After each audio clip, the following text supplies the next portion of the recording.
Kia ora, and thank you for the welcome introduction. I always get very nervous when I'm introduced as Samantha did as Dr. Smith. When I first arrived in Parliament about 24 years ago, I was in the days of Sir Robert Muldoon. And when Sir Robert saw that I was a doctor, he said, "Are you one of the ones that make you well, or one of the ones that make you sick?" I was sad to inform him I was one of the latter. I hope I don't suffer that fate for you this morning. Can I acknowledge Don and Graham, presidents and chairs of your organisation, and welcome the opportunity as Minister of Conservation to talk about how the aviation industry is a critical component of the skill set we need if we are to live up to New Zealand's reputation as being clean and green and all the tourism marketing that goes with that. I've had a few political challenges in my day, over 14 different portfolios. None are as difficult to communicate and to get New Zealanders on board as this Battle of the Birds program that we have launched this year, and of which I've been very kindly asked to speak with you about this morning. I do want to give it a bit bigger frame in that one of my frustrations in the dark art of politics is that there's a presumption that you have to be red to be green. That to be really care about the environment, you almost have to be anti-business, anti the economy. I've been part from the days of Simon Upton in the 1990s, part of a blue-green movement that has been around how does our country marry together good economic policy that will have vibrant businesses, that will have young New Zealanders choosing to build their future in this country, while at the same time looking after those things that define and make New Zealand special and those special characteristics of the Kiwi lifestyle. And the parts of that we are keen to develop is firstly a view that New Zealand needs to take a more collaborative approach to dealing with these environmental issues. Old times of, Manapori protests and those sorts of things is highly polarised issues where actually we think the best solutions to environmental issues is actually getting people to collaborate and come together. We did that with the Land and Water Forum over the issues around water quality. We've done it with the new marine protections that we've established in Kaikoura, which will be passing legislation in these last couple of weeks of the parliamentary sitting. And just to give you a practical example of that, a program that I launched last week with the fishing industry is getting conservationists out on fishing boats to actually see the reality of the daily commercial fishermen, getting the commercial fishermen involved in organisations like the Albatross Trust and the Yellow-Eyed Penguin Trust, so that you actually get practical people connected with those that are passionate about our environment. And I say equally for your industry, you are a key component of some of the tools and some of the skills we need if we're going to win things like Battle of the Birds. Equally so, part of that blue-green movement is actually trying to get to a more sophisticated and scientific-based approach to New Zealand's environmental challenges. The simple sort of knee-jerk reaction is that if you mention the word 1080, it's poisons, it's bad, we must not do it, despite the fact that the scientific reality is that 1080 is the most effective tool that we have got if we are serious about protecting New Zealand's birds.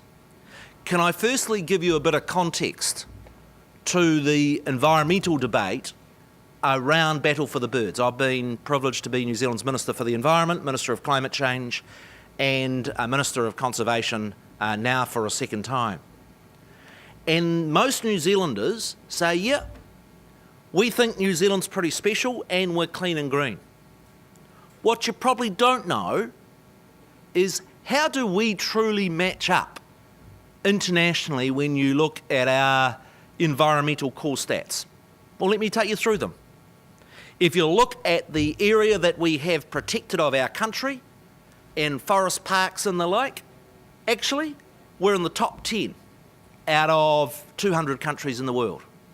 If you look at our air quality, actually, the air we breathe is some of the very cleanest in the world and is actually the cleanest it's been according to official records for more than 40 years. If you look in terms of our renewable energy, and you'll be aware of our massive renewable energy, we are the second best in the world in terms of the proportion of our electricity that is produced from renewable sources, second only to Iceland. If you take water quality, we've got a challenge. We rank at about number 41st in the world of 200 countries in terms of our water quality. But you know the big daddy of them all, the one when I go to international conferences representing New Zealand where you cringe, is that ranked out of 193 UN countries in the world, we are number 193rd, bottom of the class, worst in terms of the number of species that we have on the brink of extinction. And so if you are concerned about Kiwi brand New Zealand and 100% pure and all that stuff, at the top of your list should be concern about the number of our native species that we have lost and the number that are on the way out. You probably haven't heard of some of the birds like the huia that went extinct in 1907, the laughing owl in 1914, the pio, last seen in 1963, the South Island kokako that disappeared in the 1970s, and the South Island patiki that disappeared and was last seen in the 1990s. And so my first message for you to understand is that environmentally, for New Zealand, survival of our native birds, particularly birds, some other species as well, is absolutely critical. Can I tell you another bit that a lot of New Zealanders do not appreciate? Most of us come from British stock. What you probably don't realise is that the United Kingdom only has one endemic species. It's a Scottish wrybill. It's a rather boring grey bird. That's the UK. New Zealand, at latest count, has 80,000 species that exist only in New Zealand. 80,000. That is, New Zealand is a treasure chest of unique natural creatures that exist only in these parts as a consequence of our unique geological history, where through the history of Gondwana land, New Zealand with no mammal pests resulted in the evolution of a whole lot of species that exist nowhere else but here. Now, there was a time when the big threats to those species were things like land clearance and farming, or people going hunting and killing these species. Today, the threat to the survival of those species, beginning to end, is pests. Let me give you the numbers. 25 million native birds are killed each year by rats, by stoats, and by possums. 25 million native birds killed each year. Now, some of you will have seen the huge media coverage of the rhino that ran aground on the Astrolabe Reef in Bay of Plenty. I'd remind you that in that instance, and I think there are about 20 nights of lead stories on One News, we lost 2,000 birds. Pests kill 2,000 birds every hour, every day, 365 days of the year. So my second message to you is that if you are serious about New Zealand's brand, you need to be focused on this issue of loss of species. And if you are serious about dealing with it, then you need to be serious about dealing with pests. To give you another example, there's been a bit of controversy over my decision to allow the Bathurst mine on the Denniston Plateau technical advice is that that mine over the course of 10 years might displace 12 birds. Might displace 12 birds. But with the compensation payment that we receive from Bathurst, we're going to be able to do pest control programs and save more than 1,000 times that number of birds. And again, I say to the environmental movement, get a grip. It's pests that is the core. And then the second issue that even I, as someone that's engaged in this area, has not completely appreciated is the natural process of beach masts that occur within New Zealand's huge forest estate. About every 10 or 15 years, we get what's called a major mast event. And this is where, and the scientists sort of tell me, that if you get 2 winters of a temperature difference of more than about 2 degrees, that triggers a beach masting event of a massive amount of seed available in the forest. Numbers, we are expecting, and we've been doing over 500 sites, measurements of the amount of seed, and they come out that through our forests this year, 1 million tonne of beech seed has been dropped in New Zealand's forests. 1 million tonne. And as a consequence of the drop of those seeds, there is an absolute explosion, firstly, of rodents, mice and rats in those forests. They have incredible fast breeding cycles. A single rat in January can, by December this year, have 1,200 offspring. One rat in January, 1,200 by end of year. And so what's going on in the New Zealand forest right now is an explosion of those rat populations. Now, if the rat's not bad enough, it is the stoat that comes along with it. In the last 10 years, the science around our native birds has actually emphasised that the stoat is an even bigger threat. It's a natural-born killer that is doing even more harm, particularly to our most endangered birds. And so the cycle that's occurring in our forests, explosion of rats and mice, following from that, an explosion in the stoat population. We're expecting the stoat population to increase by about tenfold, such that by November, December, we're expecting a population of about 30 million rats and about 50,000 stoat. And then the problem comes is that the seeds germinate and the food source runs out. And at that point, it is game on for our native birds. When I was Minister of Conservation, I remember like yesterday what occurred with the mohua, the yellowhead. If you carry around $100 notes, if you don't remember what the mohua looks like, the mohua was present in Marlborough. And the dock scientists said to me at the time, we're really worried, we're having a beach mast event, but 1080 is too controversial, we're not going to do it. Actually, the mohua was wiped out. Of Marlborough Sounds, the last one was sighted in 1999.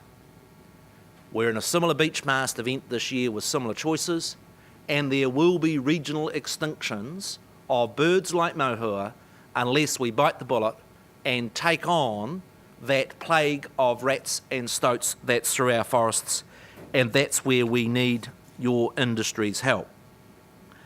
Now, there is quite a lot of argument around the effectiveness of 1080 operations. Let me give you a few of the numbers. First question that comes up is, but the 1080 kills the kiwi. Wrong. We have electronically monitored 500 kiwi, little tracking devices on them, during aerial 1080 operations. We have had 2 deaths, both by dogs. Out of those 500, not one kiwi has ever died during a 1080 operation. Secondly, has there been kea killed? Yes, there has. About 20% of kea in one operation on the west coast were killed. But the interesting part is this. In the area where there was 1080 with the kea, 20% died, but the 80% that survived had more than a 90% survival rate of their chicks.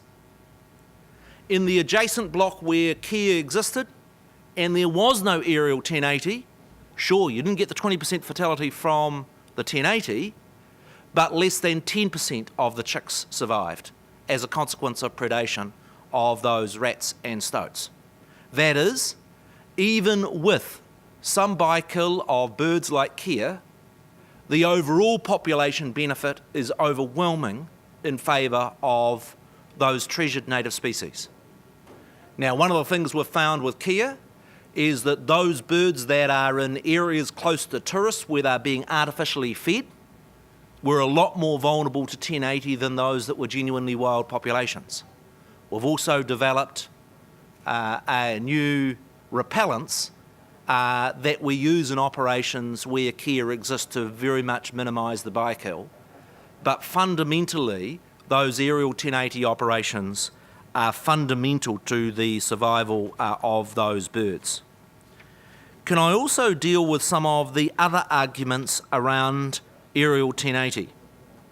People say that it pollutes the water. Well, there have been 500 tests on water post 1080 operations. Of those, there has not been a single case of which there's been any trace of 1080 found in drinking water. There was 2% of those samples where there was a detection of 1080 in natural watercourses, but let me give you the numbers. That was at a level of 3.45 parts per billion. I don't know how many of you had a cup of tea this morning, but in naturally occurring, 1080 is naturally occurring. If you had a cup of tea this morning, that's got 10 parts per billion of 1080 in it.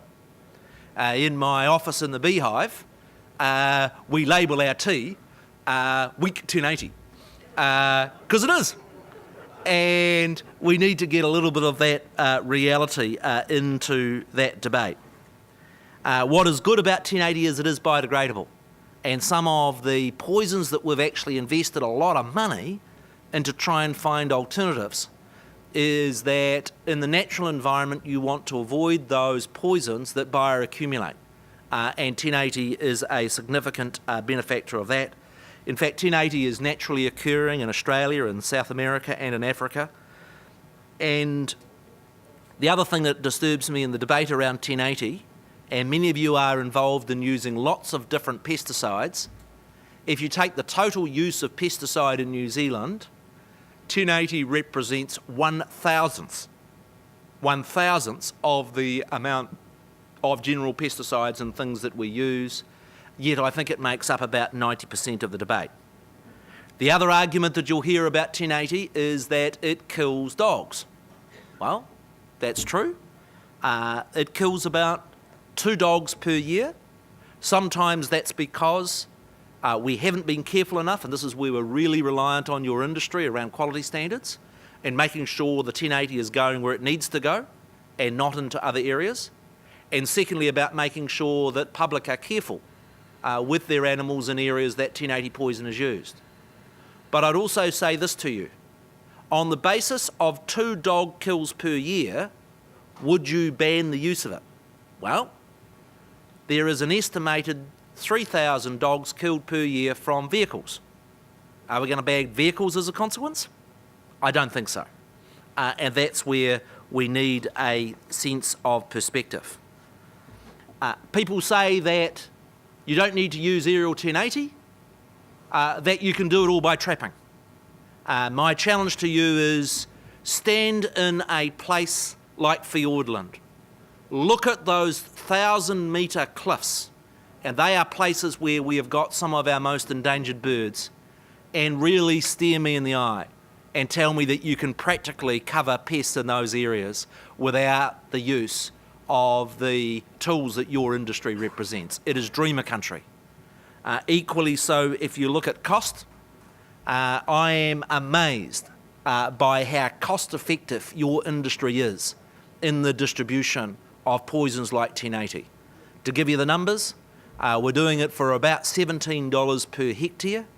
To do the equivalent by trapping costs us at least 5 times that. And financial reality has to be part of the argument. Can I then outline for you the extent of the program that is being implemented this year as part of Battle for the Birds? DOC's been doing about 150,000 hectares per year of aerial 1080. And that's been pretty standard over the last 15 years. The first thing that we are doing as part of Battle for the Birds is stepping that up by 50,000 hectares per year as the long-term maintenance. So from 150 to 200, 200 to 250, 250 to 300, all the way up to 450,000 hectares per year. Secondary to that, you have the program of work from TB Free New Zealand, where they do a number of 300,000 hectares per year consistently each year, and my department coordinates with TB Free New Zealand for those operations. I would love to see my kiwi and other native species numbers look like the success of 1080's use with TB. Can I again give you the numbers? If you go back to 1995, New Zealand had 1,700 positive TB herds. 1,700 herds around New Zealand indicated as TB positive. Last year, we had 64. That is a phenomenal success story as a consequence of much work by your industry and the use of those poisons. So in complementary to our ramping up of our long-term maintenance and the 300,000 hectares that's done by TB Free New Zealand, the Department of Conservation is also doing this year, in response to the beach mast, an additional area of about 700,000 hectares. 2 weeks ago, I announced the areas that, based on our rat monitoring and our beach seed monitoring, the 500,000 hectares that are absolutely going ahead.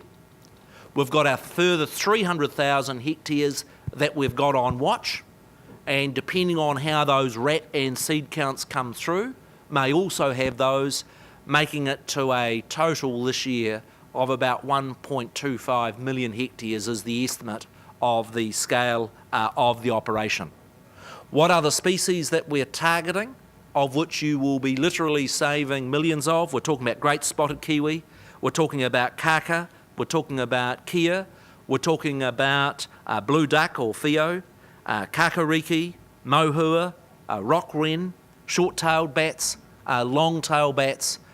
With that operation, we are expected to save over 10 million birds. The bulk of those areas are in the South Island, simply because that is where the beach mast is strongest.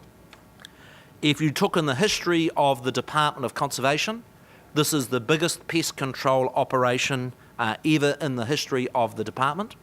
Its success is hugely important in terms of engaging with New Zealanders, explaining the problem, and trying to get them on board for the operation that we are undertaking. And your industry is absolutely critical to the successful implementation of this environmental program. I want to conclude again by saying that the department spends over $10 million a year in aviation services. It is the practical skills of people within your industry that can make a huge contribution to New Zealand's environmental issues. And whether it's been saving our birds, whether it's been in terms of knocking back wilding pines, a whole number of areas, don't underestimate the degree to which smart application of the technology that you guys master is actually part of New Zealand's environmental success and what we need if we are to live up to that clean green brand. Thank you again for the invitation to address you. Happy to answer any questions and ask you to be advocates for the contribution that the aviation industry can make to New Zealand's biggest environmental challenge. Thank you very much.